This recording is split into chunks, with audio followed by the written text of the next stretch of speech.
இகழ்தலையும் புகழ்தலையும் ஒரு முகமாய் கருதும்படி செவி உரைத்த முத்து குமரன்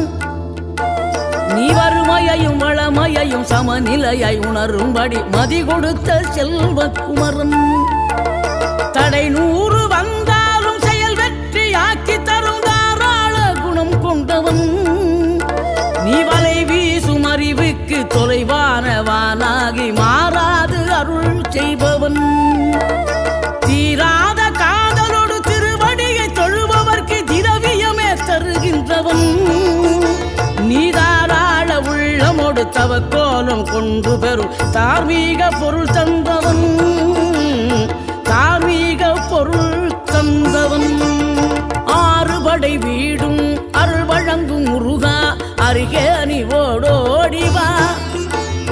மூவிரண்டு முகம் ஜொலிக்க